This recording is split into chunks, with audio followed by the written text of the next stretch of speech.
umpisahan na po agad natin mga kababayan, ito pong ating talakayan dito po sa naging pubcast ng presidente. Alam nyo ba mga kababayan, kung tutuusin yung naging sagot ni PBBM sa tanong ni Katunying or netong si Sir Anthony Taberna, ay napakaganda po na kung saan willing po siya makipagkasundo sa mga Duterte para makapagtrabaho na ng maayos ang gobyerno ni PBBM. Pero kahit na maganda yung sinabi ng presidente, ginawan pa rin ng fake news mga kababayan at pilit pa rin pong pinapasama ang imahe ng presidente sa mata ng napakaraming tao. So ngayon, panoorin natin at pakinggan natin mga kababayan etong nagdaan na pubcast ng presidente. Alam ko napanood nyo na itong lahat pero uulitin lang natin kasi meron tayong napansin dito mga kababayan at meron tayong hihimayin dito para mas maintindihan pa, hindi lang na mga sumusuporta kay PBBM, kung hindi pati yung mga DD-shit mga kababayan na talagang nagsarado na yung pag-iisip porkit taga-suporta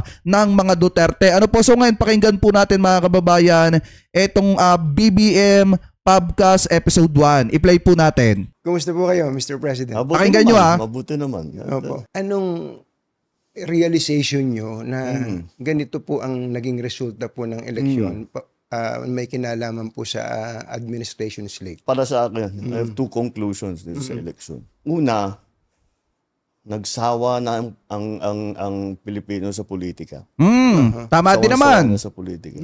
Ang mensahe sa amin lahat, hindi lamang sa akin, kung hindi sa aming lahat, tama na yung pamumulitika ninyo. At kami naman ang asikasuhin ninyo. Tama rin naman eh.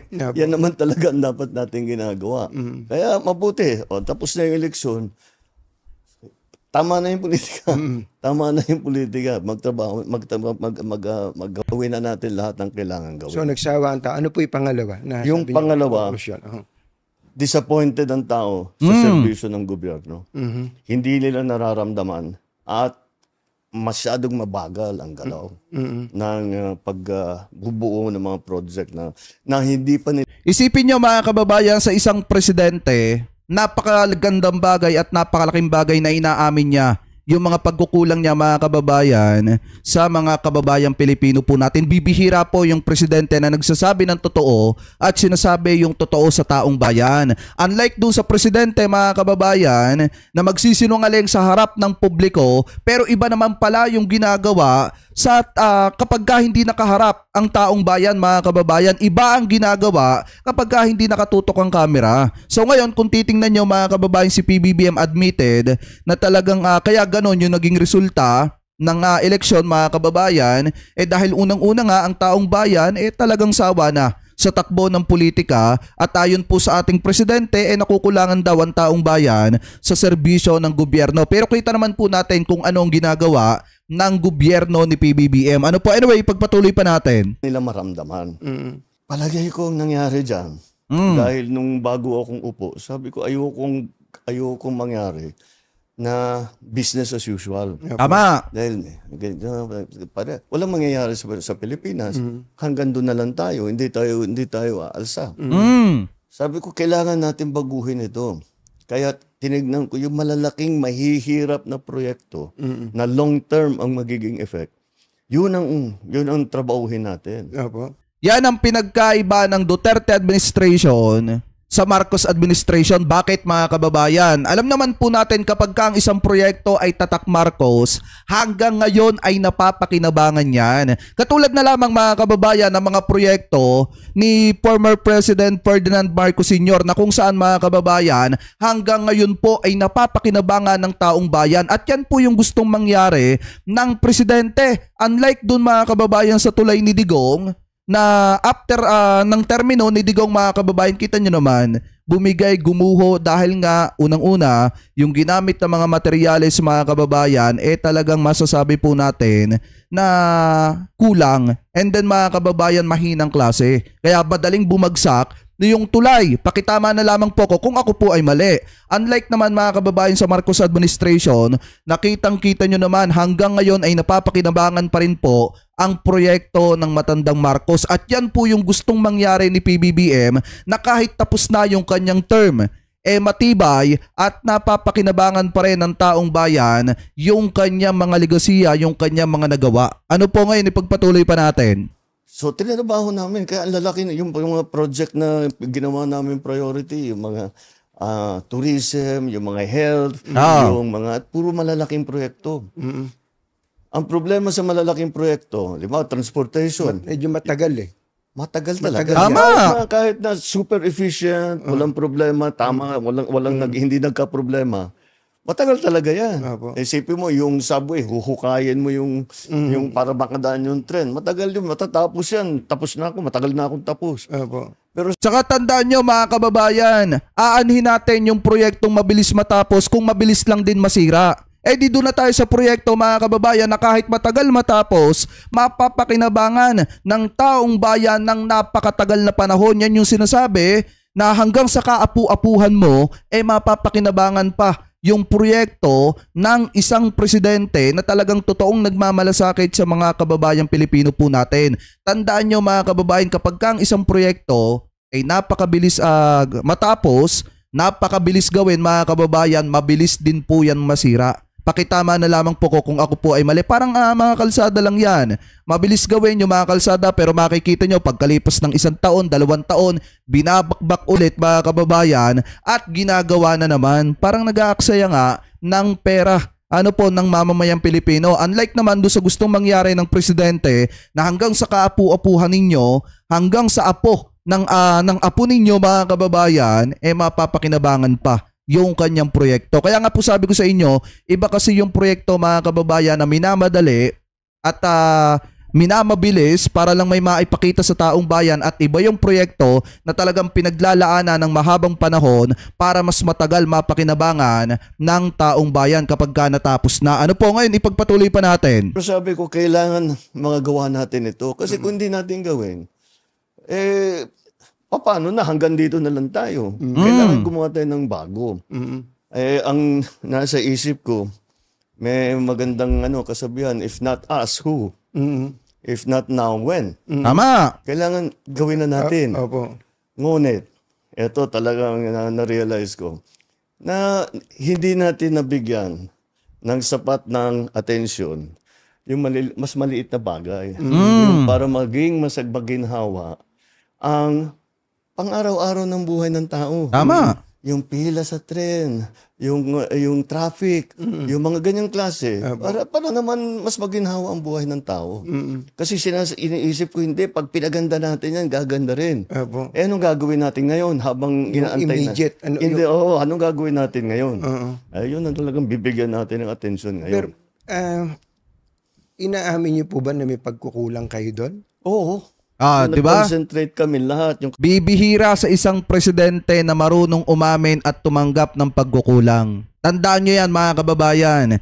Dahil 'di ba nung panahon ni dating Pangulong Duterte, puro ang maririnig nyo pagka mga kababayan natatanong siya about sa kanyang mga pagkukulang, ang malimit yung marinig, pagmumura, pagsagot ng pabalang, dadaanin sa biro at kung ano-ano pa mga kababayan para lamang mailihis yung isyo ng kanilang pagkukulang sa mamamayang Pilipino. Unlike kay PBBM na marunong umamin ng kanyang pagkukulang at handang tanggapin yung kanyang pagkukulang at ipaunawa sa taong bayan kung bakit ganon yung nangyayari mga kababayan. Kaya kung titingnan nyo, napakaswerte natin kasi meron tayong presidenteng mabait at meron tayong presidente na may magandang vision mga kababayan para sa ating bansa at may magandang pangarap na mapapakinabangan ng kaapu-apuhan ng ating angkan mga kababayan. Ngayon ipagpatuloy pa natin? Kabinete lahat. Sinasabi ko, ito yung mga importante. Kailangan umpisahan natin ito. At kahit wala na tayo rito, nasa lagay na yan, na tuloy-tuloy na yan. Kailangan ng talagang tapusin.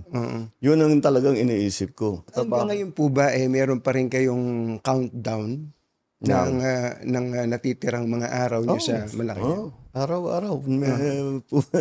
Pumapatak yung yung metro. Yung metro. Anong nararamdaman niyo kapag pagtingin, 1,130 plus days na lang? Ano pong nararamdaman niyo pag gano'n? Ganon din, mula nung umpisa, kailangan natin madaliin to.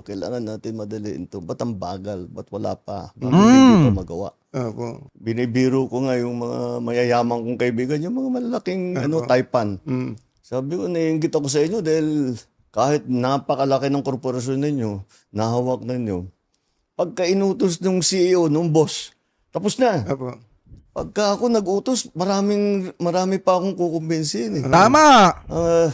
Dito sa... Akala kasi nila madali mga kababayan na maging isang presidente. Akala kasi nila porket presidente ka, magagawa mo na lahat ng gusto mong gawin mga kababayan. Kaya mong brasuhin lahat ng tao sa gobyerno. Maliwanag naman, kita nyo yung sinasabi ni PBBM, kapag ka may gusto siyang gawin mga kababayan, may mga tao nagsasabi sa kanya na minsan hindi daw pwede, may mga tao sa madaling salita, may mga pumipigil mga kababayan. Ano po, hindi lang siya mag-isa yung nagdi-decide, kung hindi, may iba pang mga tao. Ano po ngayon, ipagpatuloy pa natin. Gobyerno, pagka meron ka naisip na bagong initiative, bagong idea, siyempre lalapit mo dun sa rank and file, di ba? Opo. Para ito, implement ninyo ito. Naku, ang sagot laging bumabalik. Ay sir, hindi pwede yan. Di ba? Baka makuha kami. Baka totoo rin naman. Opo. Dahil patong-patong ang mga batas natin eh. Kung minsan, contradictory, lahat ng tao masyadong maingat. Opo. Which is okay na maging maingat. It is okay na magkaroon ng checks and balances. Pero wag naman maging paralysis doon sa bureaucracy. Nararamdaman ko po sa inyo yung frustration nyo, no? Na may gusto kayong gawin pero hindi nyo magawa. Totoo yan. Pasensya na uli kayo. Tatanungin ko lang itong tanong na to. Masyado raw kasi kayong mabait. Marami nagsasabi sa akin yan. Oo. Anong gagawin ko? Maging masamang tao. Ano? Hindi ko naman mababago yung ugali ko. Oo. Pero, mo, siguro, dapat nga talaga maging mas mabagsik talaga. Dahil, wala kailangan talagang maging mas efficient ang mas mabilis ang pagdating. Kasama na siguro yan sa eleksyon namin dito sa naging eleksyon na nakaraan. Pasensya na kayo uli, ano? Bagamat ang gusto nyo sana wag na munang politika bago lang natin iwanan yung eleksyon. Can you categorically say na ayaw nyo po ng impeachment? Yung impeachment, nasa Senado na yan. Pabayaan natin sila, may proseso yan. Pabayaan natin ang proseso. Ako, basta ang nasa isip ko, tapos ng eleksyon, balik sa trabaho. Gawin na natin lahat. With the new lessons learned. Papasok na po kayo. Kita nyo mga kababayan, ano yung sinabi ni PBBM about sa impeachment? Nasa Senado na yan. Ibig sabihin, nasa tamang proseso na yan mga kababayan. Kumbaga uusad na yan.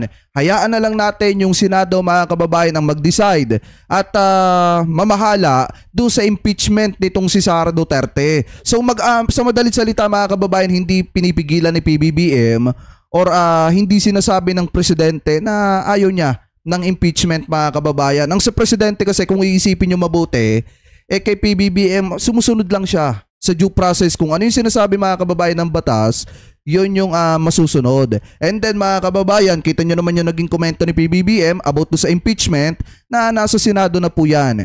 Hindi na dapat pinapakailaman pa mga kababayan. Kung hindi, hayaan na natin na umusad dyan po sa Senado. At kung ano yung kalalabasan yan mga kababayan, ang mahalaga, dumaan sa due process. Ano po ngayon, ipagpatuloy pa natin at tigilan na yung politika. Kayo sa second half, kumbaga sa basketball, papasok ko na sa second half.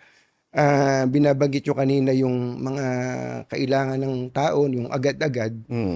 Ako din po, yun din po ang nakita ko na agad-agad, especially yung tungkol sa bigas. Pagkain, number one yan No? Sinusumbatan kayo mula eto mga kababayan, napakahalaga nito ha. Napakahalaga nito, pakinggan nyo mabuti. day one hanggang sa kamakailan lang, yung 20 pesos na bigas.